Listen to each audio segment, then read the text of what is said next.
ह्योत्स्यमानान् वेक्षे अहं य एतेऽत्र समागता धार्तराष्ट्रस्य दुर्बुद्धेर्युद्धे प्रियचिकीर्षवः। मुझे उन लोगों को देखने दीजिए जो यहाँ पर धृतराष्ट्र के दुर्बुद्धि पुत्र यानी दुर्योधन को प्रसन्न करने की इच्छा से लड़ने के लिए आए हुए हैं।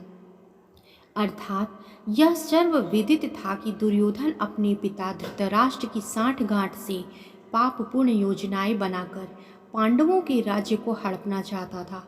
अतः जिन समस्त लोगों ने दुर्योधन का पक्ष ग्रहण किया था वे उसी के समान धर्मा रहे होंगे।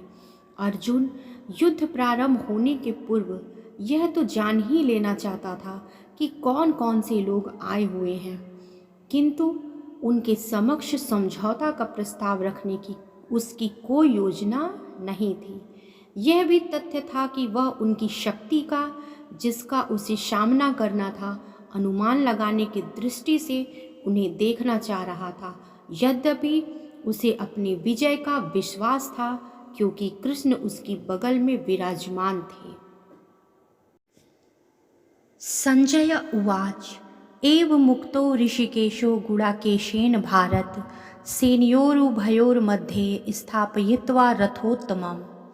संजय ने कहा, हे भरतवंशी, अर्जुन द्वारा इस प्रकार संबोधित किए जाने पर भगवान कृष्ण ने दोनों दलों के बीच में उस उत्तम रथ को लाकर खड़ा कर दिया।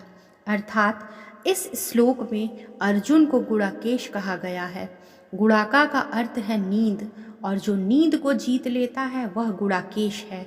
नींद का अर्थ अज्ञान भी है। अतः अर्जुन ने कृष्ण की मित्रता के कारण नींद तथा अज्ञान दोनों पर विजय प्राप्त की थी।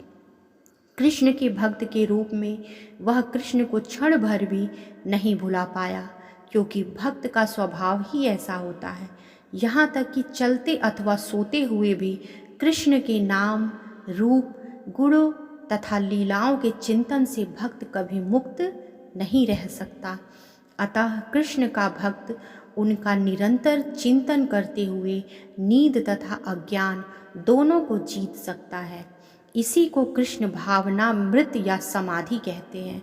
प्रत्येक जीव की इंद्रियों तथा मन के निर्देशक अथवा ऋषिकेश के रूप में कृष्ण अर्जुन के मंतव्य को समझ गए कि वह क्यों सेनाओं के मध्य में रथ को खड़ा करवाना चाहता है।